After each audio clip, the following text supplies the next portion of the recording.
The last run got 3. Now here's 2nd and 7. Now with shotgun handoff to Cohen. And he is in. Touchdown, Chicago. Tariq Cohen. It's hard to imagine a world without football. Even in a pandemic-ridden world, it would feel unequivocally weird to have September Sundays come around without the chance to watch hours upon hours of America's most popular sport. It's a constant that gives a bit of comfort and hope at the same time every year.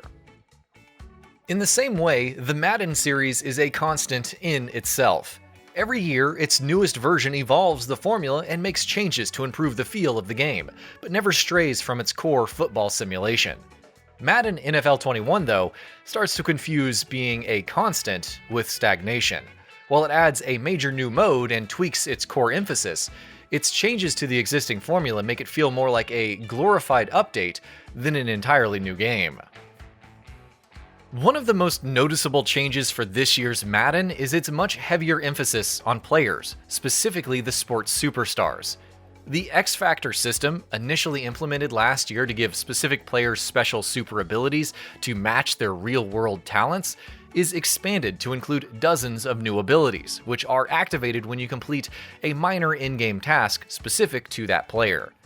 These are still great ways to not only add small missions inside of the larger context of a game, but also to highlight the best players on a team and give a quick sense of who's the best of the best. Activating Lamar Jackson's ability to scramble always felt like I was truly running in the shoes of an MVP, even if he sometimes comes a bit too close to feeling like a cheat code. Even loading screens rotate through a handful of the game's superstars and gives breakdowns of their talents. Two of Madden's newest modes take the star power to the next level. Superstar Knockout, which came into Madden 20 after launch, pits you against an online player in a single overtime matchup. The twist comes in choosing 3 superstars to headline your team. You can choose to stack your offense, load up on defense, or find a mix of the two. What works about this mode mirrors what works about superstars as a larger mechanic, but in a single short overtime match, your superstars can get lost in the mix. What it offers is a great way to engage in a short burst, but I wish it offered more options in how to engage with it, given the entertainment value of the superstars. Madden's flagship new mode this year, the Yard, is the poster child for this shorter, non-traditional football game, trying to mirror the backyard football games you'd play as a kid or as an adult at a tailgate. Every match is 6v6, and instead of having a clock, each team gets a limited number of drives.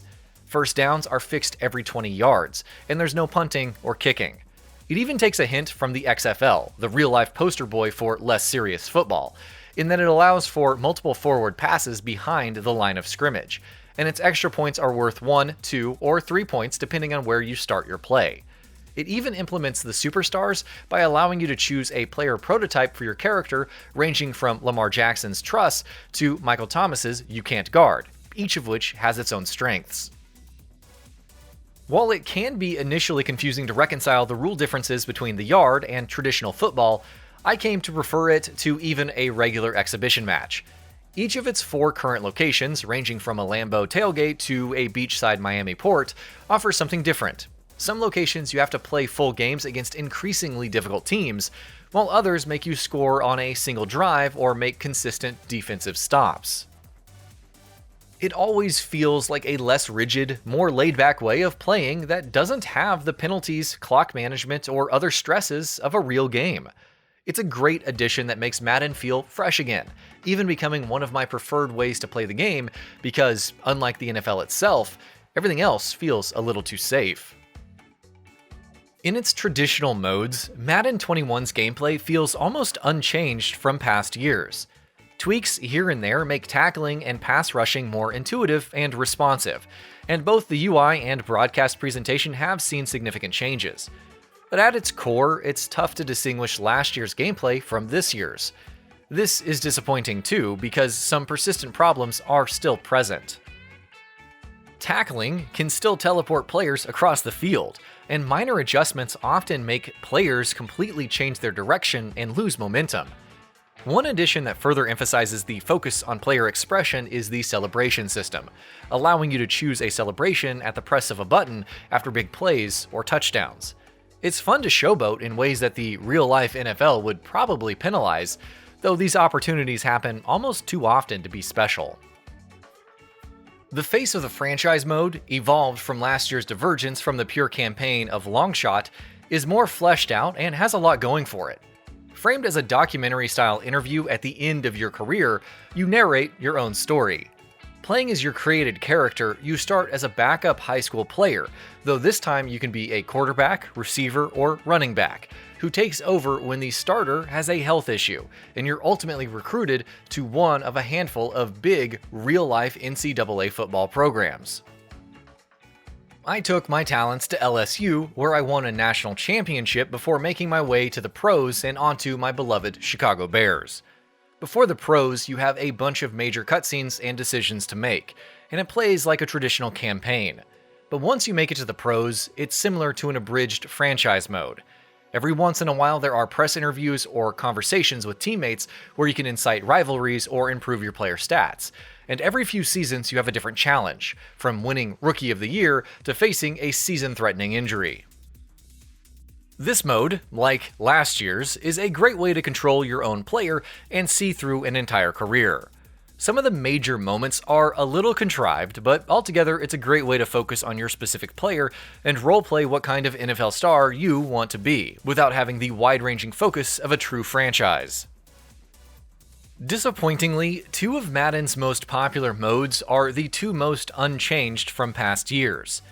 Ultimate Team has a slightly higher inclusion of missions to have you finish more short bursts of content, but apart from that, it feels incredibly familiar compared to previous versions. Classic Franchise 2 is disappointingly similar to last year's version. You can still choose to play as a player, coach, or owner, and you still have the chance to control a lot of the team's operations alongside managing its games, from signing players to scouting and drafting new talent. But as fans of the series made known on social media, there are almost no improvements to speak of. While EA's response to fans implies meteor changes next year, it holds that this year's version of Classic Franchise can be played almost identically in last year's game. If you're a fan of the Madden series, you're familiar with its staples, and you'll be right at home with Madden 21. Some minor tweaks don't overshadow the fact that its traditional gameplay is mostly unchanged, alongside its disappointingly similar franchise and Ultimate Team modes. The focus on personalities through Superstars and X Factors, alongside the fantastic new The Yard mode, are great ways to both highlight specific people and allow for different, more eccentric ways for the game to be played. While its gameplay is still undeniably the best football simulator out there, it's also hard to deny the feeling that Madden is stagnating, especially in its established modes, and that's a tough pill to swallow as we head into a new console generation. Madden NFL 21 is as fun and realistic as every Madden game, especially in its new The Yard mode and its increased focus on superstars. But its stagnation in gameplay innovation and established modes make it sometimes difficult to distinguish its improvements over previous games. And that about does it for this video. If you enjoyed what you watched and want to see more from Gaming Bolt, you can always hit that subscribe button and turn on the bell icon next to it. That way you will never miss any of our videos.